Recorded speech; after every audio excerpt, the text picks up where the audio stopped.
ओम शांति। निराकार भगवान उवाच।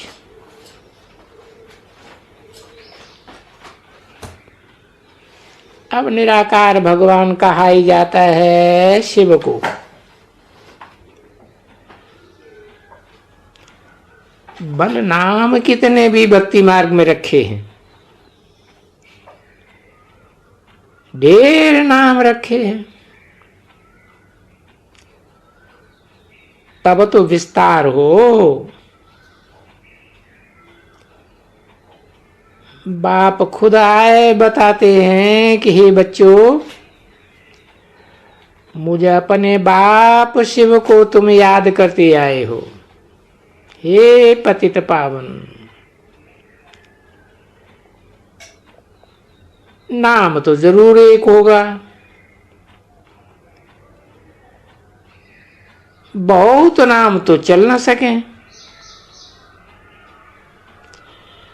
और शिवाय नमः कहते हैं तो एक ही शिव नाम हुआ।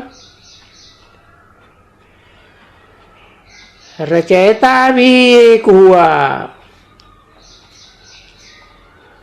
और उस रचयिता का नाम भी एक होना चाहिए।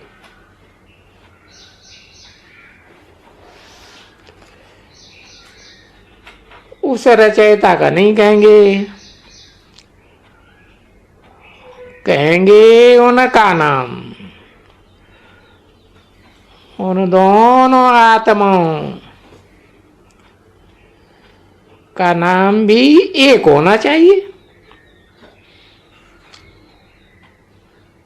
नाम काम के आधार पर होते हैं और काम तो व्यक्तित्व का होता है। निराकार कैसे होगा? तो बहुत नामों से तो मनुष्य मुझे जावे।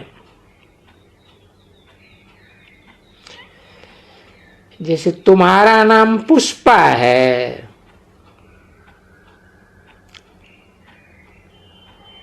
उसके बदले में तुमको कोई शीला कहे तो तुम रिस्पॉन्स करेंगी नहीं, समझेंगी और किसी को बुलाते हैं। तो ये भी ऐसी बात हो गई है। उन दोनों का नाम एक।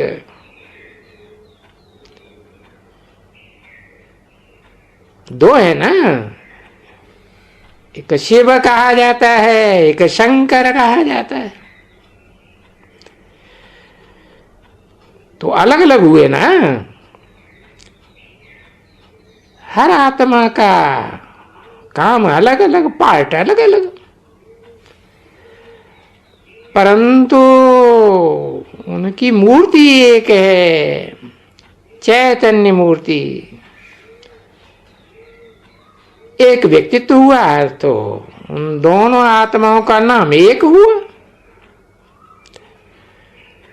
परंतु भक्ति मार्ग होने के कारण, बहुत मंदिर बनाने के कारण किस्म किस्म के नाम रख दिए।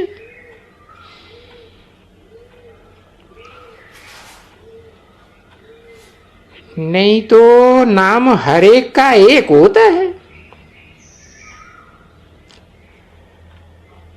गंगा नदी को कब जमुना नदी नहीं कहेंगे?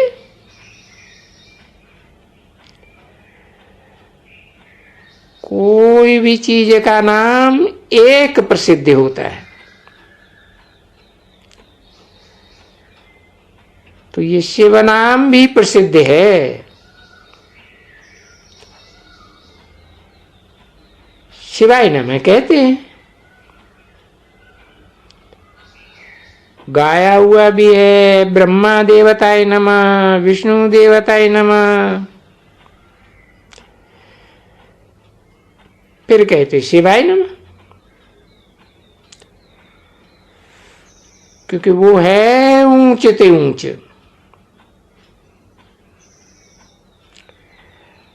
अब ऊंचते ऊंच तो इस साकार दुनिया की बात है।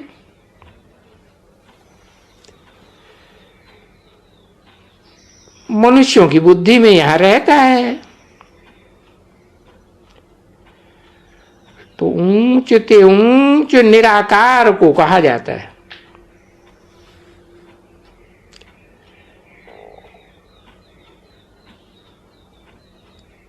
दोनों ही आत्माएं निराकारी स्टेज धारण करती हैं तो उनका नाम एक ही है। ऐसे तो नहीं कहेंगे उसका नाम एक ही है। ब्रह्मा को ब्रह्मा, विष्णु को विष्णु ही कहेंगे। बहुत नाम रखने से तो मुझे जावेंगे, रिस्पांस ही नहीं मिलेगा। मनुष्यों ने नाम बहुत रख दिए तो रिस्पांस मिलता ही नहीं, और ना उनके रूप को जानते हैं।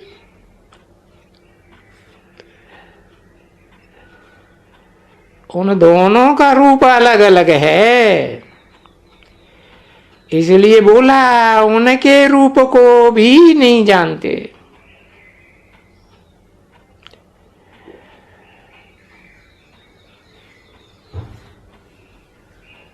नहीं जानते हैं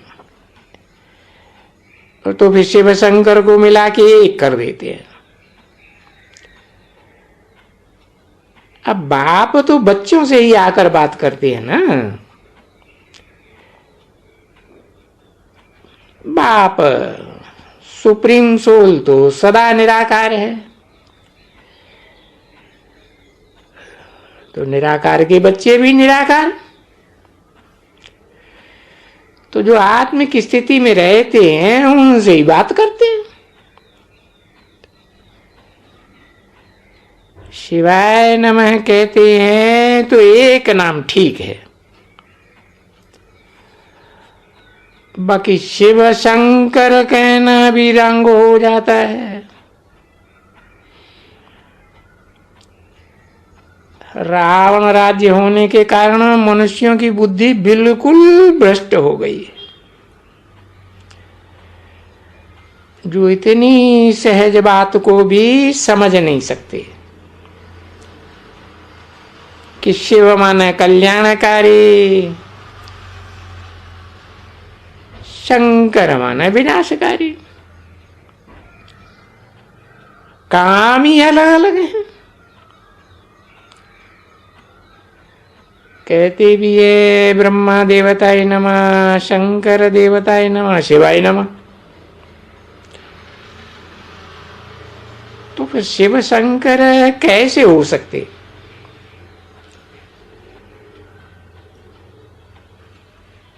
एक ही बात में कितनी मूर्खता है।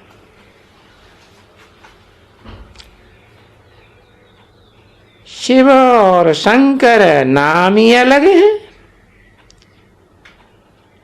काम के आधार पर नाम अलग है।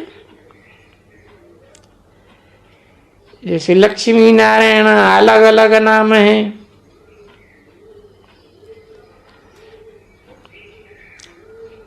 नारायण पर तो लक्ष्मी नारायण नाम नहीं कहेंगे। आजकल तो मनुष्य अपने ऊपर दो दो नाम भी रख देते।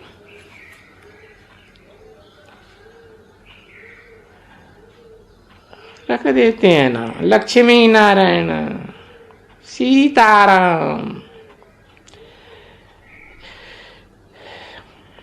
देवताओं के ऊपर भी ऐसे ही डबल नाम नहीं थे। राधे का अलग, कृष्ण का अलग। या तो एक ही मनुष्य का नाम राधे कृष्ण लक्ष्मी नारायण रख देते हैं। बाप बैठकर समझाते हैं, क्रिएटर एक है, क्रिएटर दो नहीं हो सकते। मनुष्य सृष्टि एक है तो क्रिएटर भी एक है।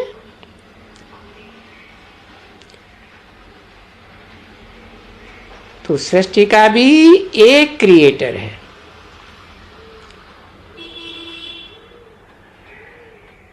जो एक क्रिएटर है उनको जानना ही है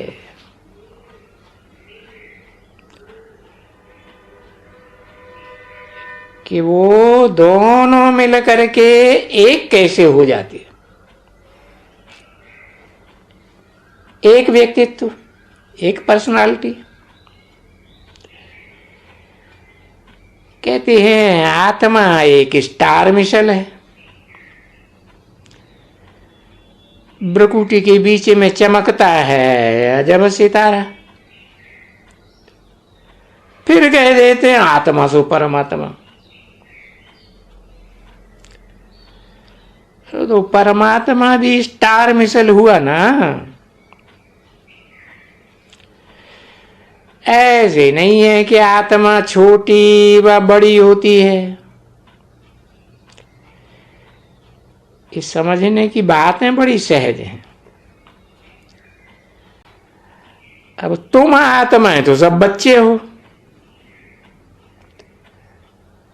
कहते भी आत्मा एक स्टार है।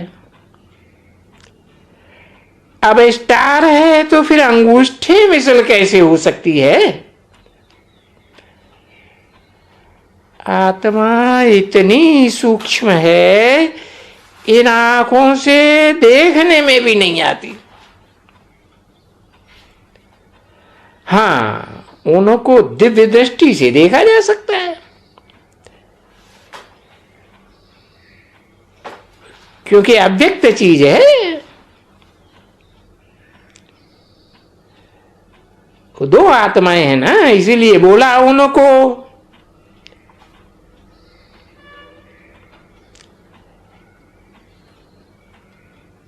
दो आत्माएं एक ही व्यक्तित्व में है। तो इन आंखों से समझने की चीज है, जानने की चीज नहीं है। इन आंखों से देखने में नहीं आती। हाँ, उनको दिव्य दृष्टि से देखा जा सकता है। दिव्य दृष्टि में चेतन देखने आया, फिर गायब हो गया। अब मिला तो कुछ भी नहीं, सिर्फ दिव्य दृष्टि से देख करके या साक्षात्कार करके खुश हो जाते हैं।